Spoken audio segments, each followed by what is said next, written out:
Assalamualaikum. Selamat datang di channel Cerita Novika 2. Semoga hari ini teman-teman dalam keadaan sehat walafiat dan senantiasa diberikan kebahagiaan sepanjang hari.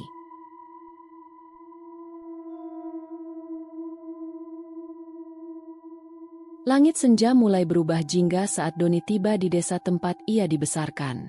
Jalanan yang dulu sering ia lalui kini terasa lebih sempit, lebih sepi, dan lebih sunyi. Pepohonan tua di pinggir jalan masih berdiri kokoh, menjadi saksi bisu atas perjalanan waktu. Doni menarik napas dalam-dalam. Setelah bertahun-tahun merantau ke kota untuk mencari kehidupan yang lebih baik, akhirnya ia pulang ke kampung halaman. Ia menatap rumah sederhana di ujung gang, tempat di mana pamannya, Pak Manto, tinggal. Sejak kedua orang tuanya meninggal, pamannya yang merawat rumah peninggalan mereka. Saat Doni melangkah ke dalam pekarangan, Pak Manto sudah berdiri di ambang pintu dengan senyum hangat. Akhirnya pulang juga, kamu, Don. Serunya sambil menepuk bahu keponakannya. Doni tersenyum. Iya, Pak. Kangen juga sama desa ini. Mereka masuk ke dalam rumah, dan aroma kayu bakar dari dapur langsung menyambutnya. Sore itu, mereka mengobrol panjang lebar, membahas kehidupan Doni di kota dan keadaan desa yang tidak banyak berubah. Namun, ada satu hal yang langsung menarik perhatian Doni, rel kereta tua di dekat desa. Sejak kecil, Doni sering bermain di sekitar rel kereta yang membelah desa.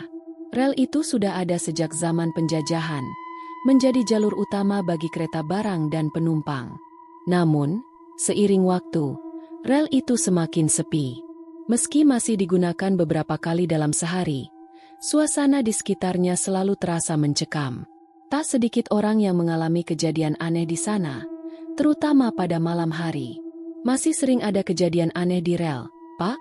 Tanya Doni, mencoba membuka topik yang selalu membuatnya penasaran sejak dulu. Pak Manto terdiam sejenak, sebelum akhirnya mengangguk. Masih, Don. Bahkan makin sering. Doni mengernyit. Makin sering? Maksudnya gimana? Pamannya menatapnya serius. Banyak orang yang ngaku lihat penampakan, khususnya wanita berwajah hancur. Doni tertawa kecil, menganggap cerita itu hanya tahayul desa. Namun, Pak Manto tidak ikut tertawa. Jangan sembarangan, Don, katanya dengan suara lebih pelan. Wanita itu beneran ada. Doni terdiam, mulai merasakan sesuatu yang aneh. Pamannya menghela napas sebelum melanjutkan. Dulu, ada seorang wanita muda yang meninggal mengenaskan di rel itu. Kata orang-orang, dia tertabrak kereta di tengah malam. Mayatnya ditemukan pagi harinya, tapi wajahnya hancur, hampir gak bisa dikenali. Doni mulai merinding. Sampai sekarang, banyak orang yang masih lihat sosoknya. Biasanya, dia berdiri di tengah rel, diam aja, sampai ada yang gak sengaja melihat wajahnya. Pamannya menatapnya serius. Dan kalau udah lihat wajahnya, pasti ada kejadian buruk. Doni berusaha tetap tenang. Pak, ini cuma cerita lama.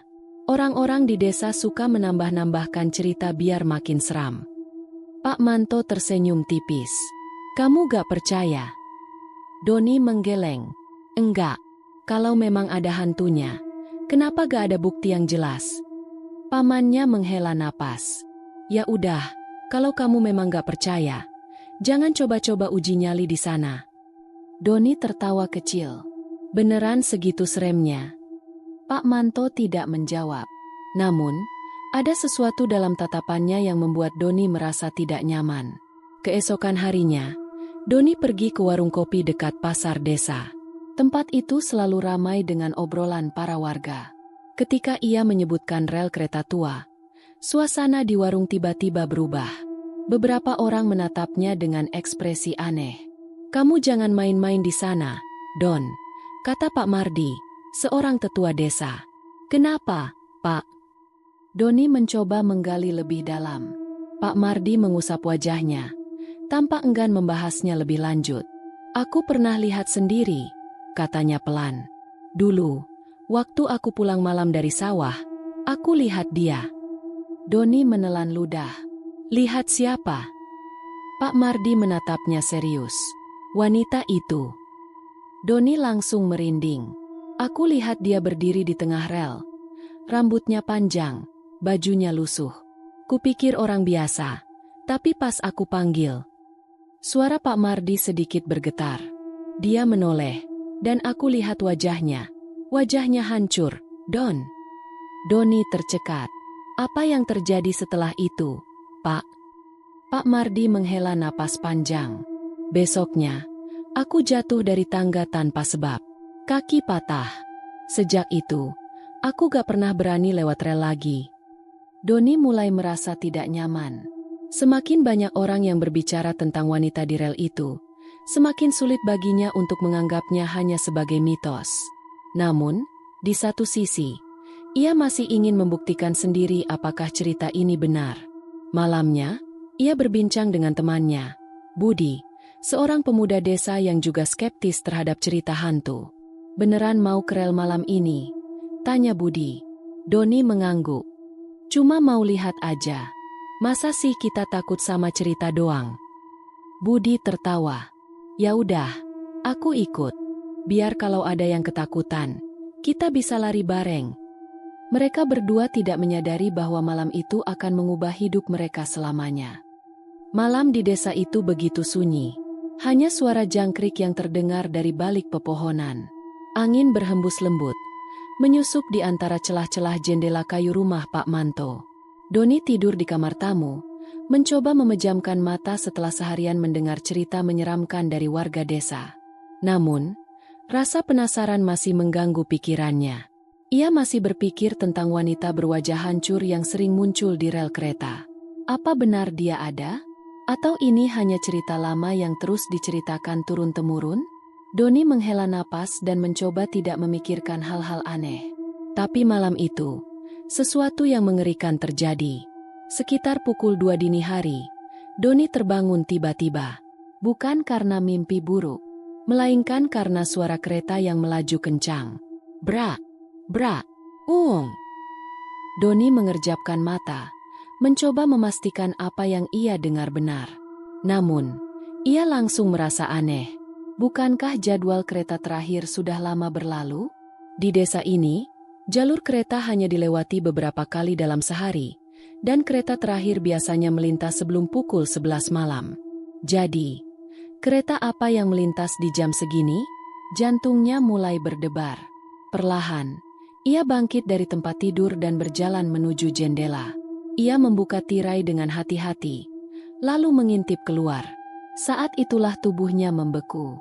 Di bawah cahaya bulan yang redup, tepat di tengah rel kereta, berdiri seorang wanita berbaju putih. Doni tidak bisa melihat wajahnya dengan jelas karena rambutnya yang panjang dan kusut menutupi hampir seluruh wajahnya. Wanita itu berdiri diam, tidak bergerak sedikit pun. Seolah tidak sadar bahwa kereta akan segera datang. Jantung Doni semakin berdegup kencang.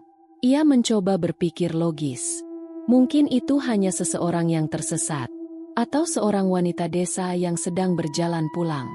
Namun, perasaan di hatinya mengatakan ada sesuatu yang tidak wajar. Dan saat itulah, ia mendengar suara kereta semakin mendekat. Doni tidak melihat kereta itu. Namun, ia bisa merasakan guncangannya. Angin kencang berhembus, menerbangkan daun-daun kering di sekitar rel. Gema suara besi beradu terdengar jelas, seperti ada kereta yang sedang melaju kencang.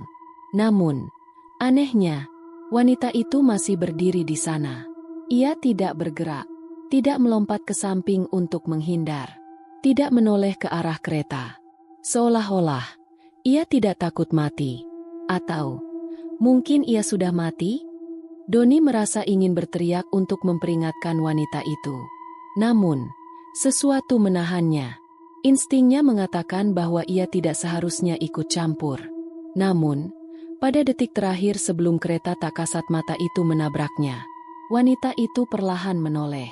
Dan saat itu juga, Doni melihat wajahnya. Wajah yang tidak seharusnya dilihat manusia. Doni langsung mundur selangkah. Napasnya tercekat. Wajah wanita itu hancur. Kulitnya koyak seperti tercabik-cabik oleh sesuatu yang tajam. Salah satu matanya hampir copot, hanya menggantung di rongga matanya. Darah mengalir dari luka menganga di pipinya, memperlihatkan tulang rahang yang sudah menghitam. Dan bibirnya menyeringai lebar, seolah-olah ia menikmati ketakutan Doni. Doni langsung terjatuh ke belakang. Jantungnya berdegup kencang, keringat dingin mengalir di dahinya. Namun, saat ia berkedip sekali lagi, sosok itu menghilang. Tidak ada siapapun di rel. Tidak ada suara kereta. Hanya suara jangkrik yang perlahan kembali terdengar, seakan tidak pernah terjadi apa-apa. Doni masih terduduk di lantai, tubuhnya gemetar. Matanya masih tertuju ke rel yang kini kosong. Apa yang baru saja ia lihat? Ataukah wanita itu memang ingin menunjukkan dirinya padanya? Saat pagi tiba, Doni masih merasa syok. Ia nyaris tidak tidur semalaman. Hanya bisa duduk diam di tempat tidurnya dengan pikiran kosong. Pak Manto menyadari perubahan sikap Doni saat sarapan. "Kamu kenapa, Don? Mukamu pucat banget," tanya Pak Manto sambil menyeruput kopi. Doni terdiam, masih ragu apakah ia harus menceritakan kejadian tadi malam atau tidak. Namun, pada akhirnya, ia berkata pelan, "Pak, aku lihat dia." Pak Manto yang awalnya santai langsung terdiam.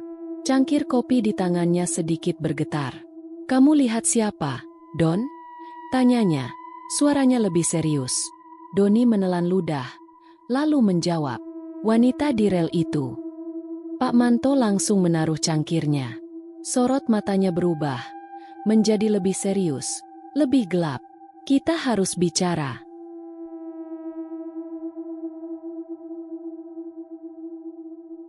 Sejak malam itu, Doni tidak lagi merasa tenang.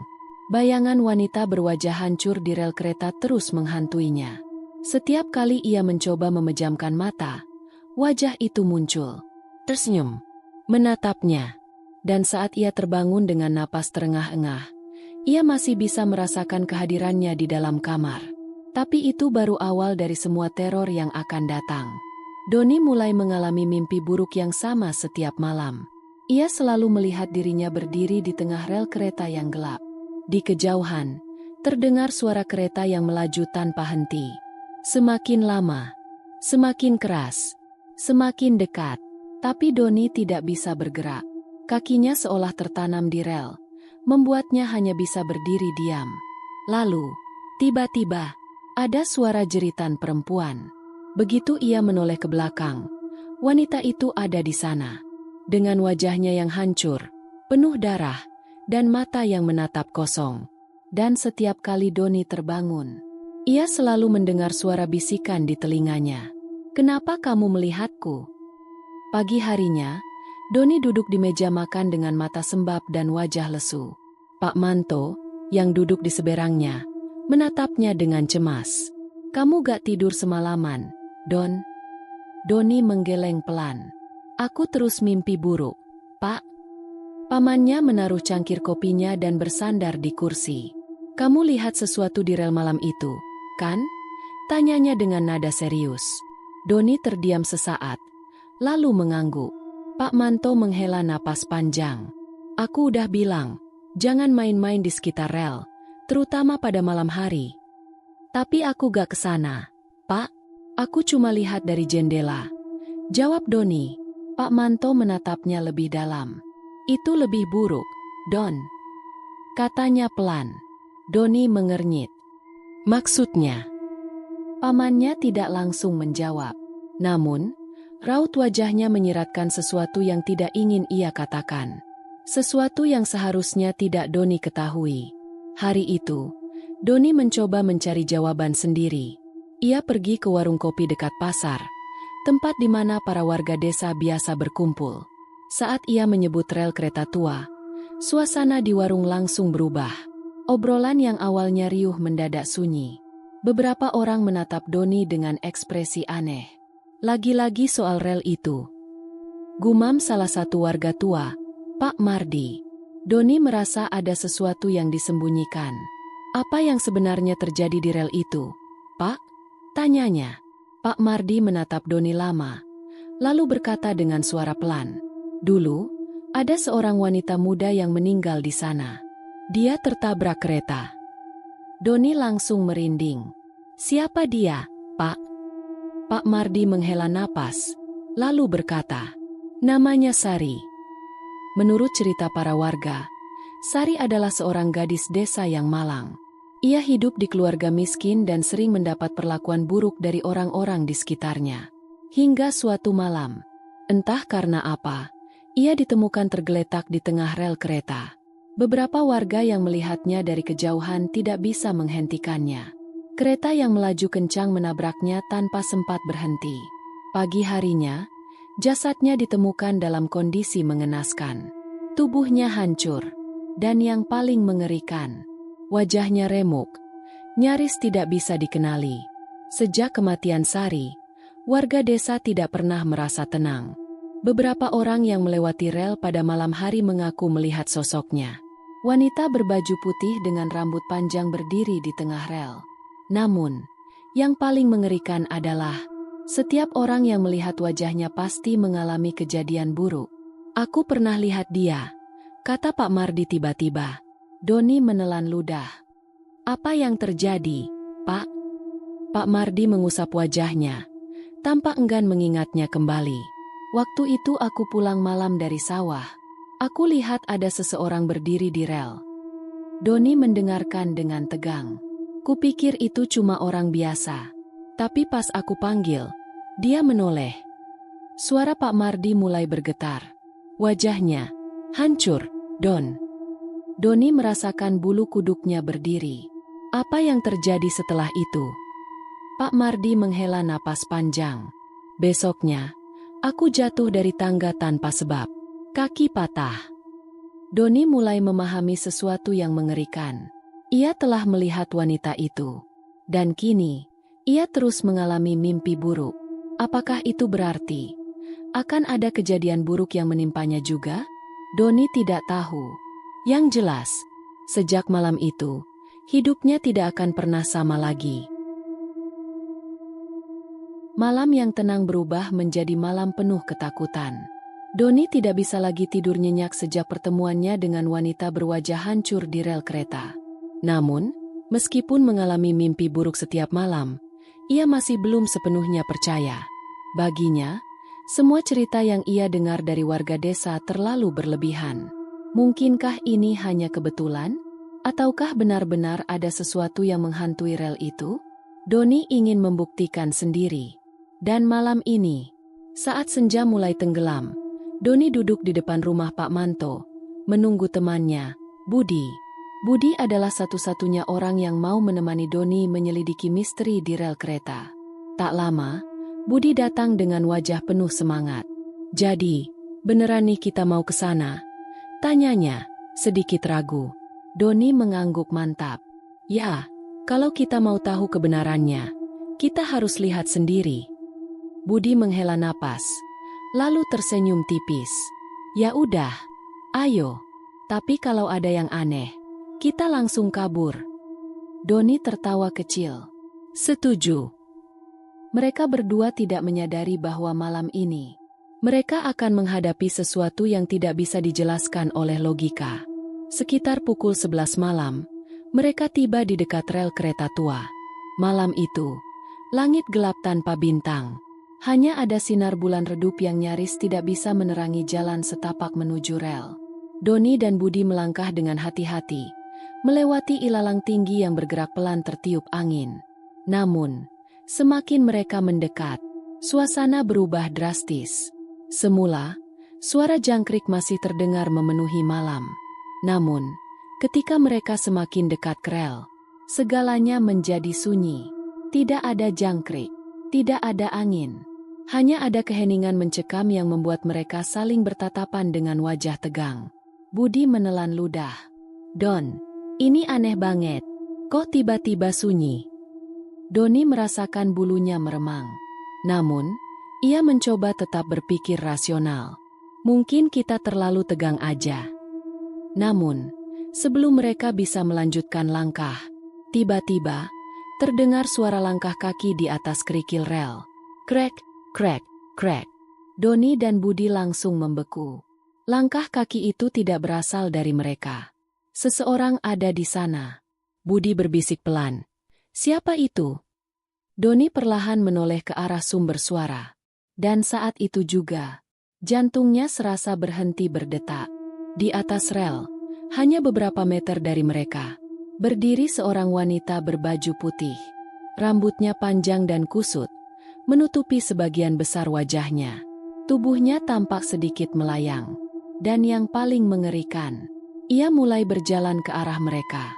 Ketika sosok itu melangkah lebih dekat, cahaya bulan mulai menyinari wajahnya. Dan saat itulah, Doni melihatnya lagi. Wajahnya hancur. Kulitnya koyak seperti habis diseret di atas rel. Salah satu matanya hampir keluar dari rongganya. Darah hitam mengalir dari mulutnya yang tersenyum lebar dengan gigi patah. Dan matanya yang kosong, menatap langsung ke arah Doni dan Budi. Budi langsung menjerit. Astagfirullah. Lari, Don. Doni tidak berpikir dua kali. Ia langsung berbalik dan berlari sekuat tenaga. Namun, baru beberapa langkah, suara kereta tiba-tiba terdengar. Brak, brak, uung. Suara itu datang dari belakang mereka. Namun, tidak ada kereta di sana. Doni dan Budi terus berlari sambil menahan napas. Namun, suara kereta itu semakin keras. Angin berhembus kencang, seperti ada sesuatu yang besar melaju tepat di belakang mereka. Doni merasa ada yang mengikutinya. Namun, ia tidak berani menoleh. Di tengah kepanikannya, ia mendengar suara samar di telinganya. Suara wanita itu. Kenapa kamu melihatku? Setelah beberapa menit berlari tanpa henti, Doni dan Budi akhirnya tiba di dekat jalan desa. Mereka terengah-engah, dada naik turun menahan napas. Budi memegangi lututnya, berusaha berbicara di antara napasnya yang tersengal. Don, itu bukan manusia. Doni tidak bisa berkata apa-apa. Ia masih terbayang wajah hancur wanita itu. Namun, sebelum mereka bisa menenangkan diri, sebuah klakson keras terdengar dari belakang. Mereka menoleh dan melihat lampu besar kereta melaju ke arah mereka. Sejak malam itu, Doni tidak lagi bisa tidur dengan tenang. Setiap kali ia memejamkan mata, bayangan wanita berwajah hancur itu muncul dalam pikirannya. Namun, malam ini, sesuatu yang berbeda terjadi. Ia bukan hanya sekadar bermimpi buruk. Ia melihat sesuatu yang terasa begitu nyata. Seolah-olah ia sedang menyaksikan kembali kejadian dari masa lalu. Doni terbangun, atau setidaknya, itulah yang ia pikirkan. Namun, saat ia melihat sekelilingnya, ia tidak berada di kamarnya. Ia berdiri di dekat rel kereta. Tapi ini bukan rel yang ia kenal. Semuanya terasa berbeda. Udara yang dingin, aroma besi yang menyengat, dan suasana yang aneh. Ia menoleh ke kiri dan kanan. Tidak ada siapa-siapa. Namun, jauh di depan, ada seorang wanita berjalan sendirian di rel. Doni ingin berteriak memanggil wanita itu, namun tidak bisa. Tenggorokannya terasa terkunci. Ia hanya bisa diam dan menyaksikan. Wanita itu berjalan perlahan. Langkahnya terasa berat. Rambut panjangnya tergerai. Bajunya sederhana seperti dari zaman dulu. Suasananya terasa seperti kejadian puluhan tahun lalu. Jantung Doni berdegup kencang. Ia merasa seolah-olah ia sedang menyaksikan sesuatu yang tidak seharusnya ia lihat. Dan saat itulah, dari kejauhan, terdengar suara kereta yang melaju kencang. Suara roda besi bergesekan dengan rel mulai terdengar semakin keras. Doni melihat ke arah wanita itu. Namun, anehnya, wanita itu tidak bergerak. Ia hanya berdiri di tengah rel, diam, seolah tidak peduli bahwa ada kereta yang akan menabraknya. Mata Doni membesar. Lari, keretanya datang. Namun, tidak ada suara yang keluar dari mulutnya. Ia hanya bisa menonton dalam ketakutan. Kereta melaju semakin cepat. Lampunya menerangi rel, membuat sosok wanita itu terlihat semakin jelas. Dan sesaat sebelum kereta menghantamnya, wanita itu menoleh. Dan saat itu juga, Doni melihat wajahnya. Berbeda dengan penampakan sebelumnya, kali ini wajah wanita itu masih utuh. Namun, Matanya dipenuhi kesedihan dan ketakutan. Seolah-olah ia tahu bahwa kematiannya sudah tidak bisa dihindari. Lalu, dalam hitungan detik, kereta menghantamnya. Doni menutup mata, namun suara tulang remuk dan jeritan memilukan terdengar jelas. Dan sebelum semuanya berubah menjadi gelap, mata wanita itu menatap langsung ke arahnya. Seakan ingin mengatakan sesuatu. Doni terbangun dengan keringat dingin. Jantungnya berdetak begitu cepat. Dadanya naik turun seiring napasnya yang tersengal. Ia meraba sekeliling. Ia sudah kembali ke kamarnya. Namun, perasaan takut dan panik belum juga hilang. Ia masih bisa mengingat mata wanita itu. Mata yang tidak bisa berbicara, tetapi seolah ingin meminta tolong. Doni duduk diam di tempat tidurnya. Ia mulai menyadari sesuatu. Mungkin, wanita itu bukan sekadar hantu. Mungkin, ia ingin menyampaikan sesuatu. Pagi itu, Doni duduk diam di teras rumah pamannya, merenungkan mimpi yang terasa begitu nyata.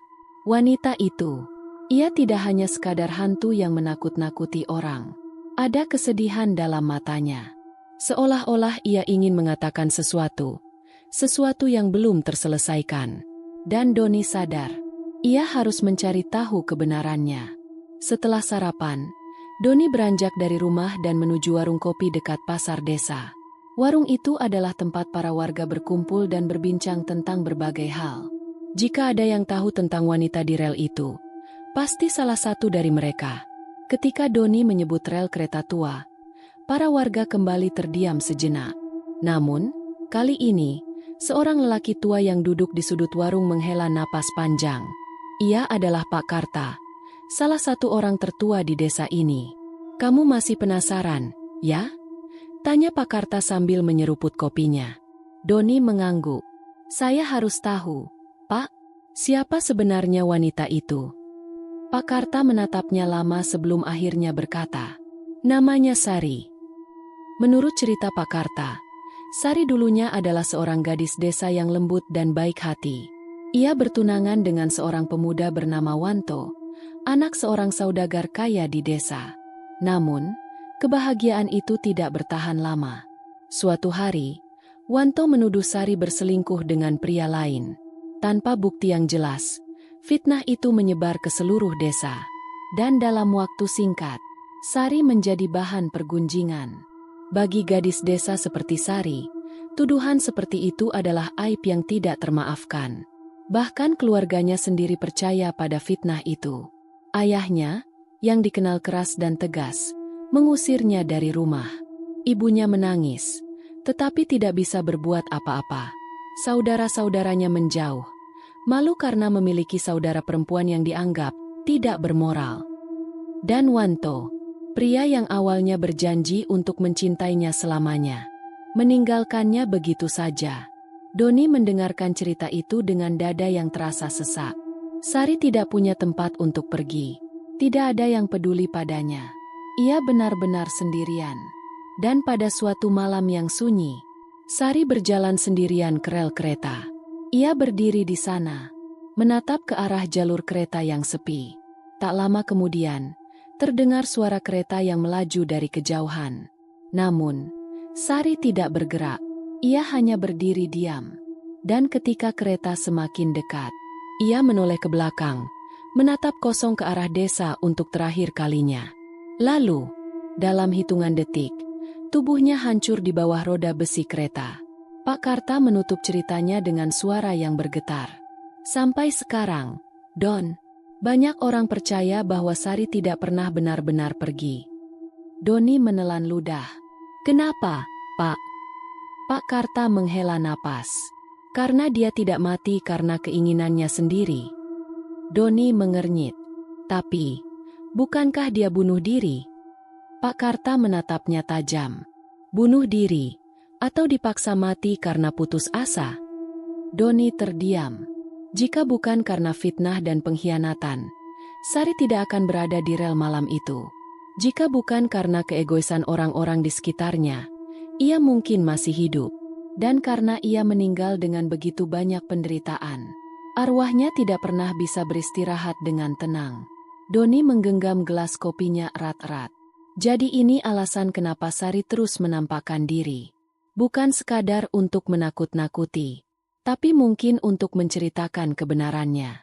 Ia tidak ingin dilupakan begitu saja. Doni menarik napas dalam-dalam. Ia tidak tahu apa yang harus dilakukan. Tapi satu hal yang pasti, ia tidak bisa mengabaikan ini begitu saja. Malam itu, untuk pertama kalinya dalam puluhan tahun, warga desa berkumpul di dekat rel kereta. Biasanya, mereka menghindari tempat ini, apalagi saat malam tiba. Namun kali ini, mereka datang dengan tujuan berbeda. Bukan untuk lari dari teror, tapi untuk mengakhiri semua ini. Doni berdiri di barisan paling depan, memegang lentera kecil yang bergetar pelan di tangannya. Di sampingnya, Pak Karta dan beberapa tetua desa sudah bersiap memimpin doa.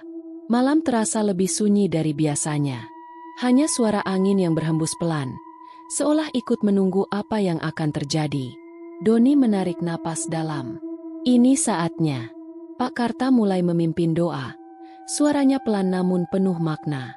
Ya Allah, jika arwah Sari masih tersesat di dunia ini, kami memohon, berikanlah dia ketenangan. Semua warga menundukkan kepala, bergumam lirih, mengirimkan doa dengan sepenuh hati. Doni ikut menutup matanya, berusaha merasakan kehadiran Sari di sekitar mereka. Angin berhembus lebih kencang. Udara yang tadinya dingin perlahan mulai menghangat. Dan tiba-tiba, suara angin kembali terdengar di antara pepohonan. Seolah-olah sesuatu yang telah lama terperangkap, akhirnya mulai lepas. Beberapa warga yang masih membuka mata terkejut. Astaga, lihat itu! Bisik salah seorang warga. Doni langsung menoleh. Dan di sana, di tengah rel, bayangan seorang wanita perlahan muncul. Sari. Namun kali ini, ia terlihat berbeda. Wajahnya tidak lagi hancur. Matanya tidak lagi penuh kemarahan. Hanya kesedihan yang mendalam. Seolah-olah ia tahu bahwa waktunya di dunia ini hampir habis. Doni menggenggam lentera di tangannya erat-erat. Tanpa sadar, ia berbisik pelan. Maafkan kami, Sari. Bayangan itu menatap Doni. Dan untuk pertama kalinya, ia tersenyum. Lalu, perlahan, Sari mulai memudar. Tubuhnya menjadi semakin samar, seperti kabut yang tertiup angin. Sampai akhirnya, ia menghilang sepenuhnya. Dan ketika itu terjadi, udara di sekitar rel terasa lebih ringan. Beban yang selama ini menggantung di desa, seolah telah terangkat. Sejak malam itu, tidak ada lagi yang melihat Sari. Tidak ada lagi suara langkah misterius di atas kerikil rel. Tidak ada lagi bayangan wanita berdiri di tengah jalur kereta. Rel itu akhirnya menjadi sekadar rel. Namun, apakah ini benar-benar akhir dari semuanya? Beberapa tahun kemudian, seorang pemuda desa yang baru pindah melewati rel itu pada malam hari. Ia bukan orang yang percaya dengan cerita-cerita lama. Baginya, semua itu hanyalah mitos. Namun, saat ia melintasi rel sendirian, tiba-tiba, ia merasa ada seseorang yang berdiri di belakangnya. Ia menoleh dan melihat sesosok wanita berbaju putih. Matanya sedih, suaranya lirih. Kamu mau dengar ceritaku?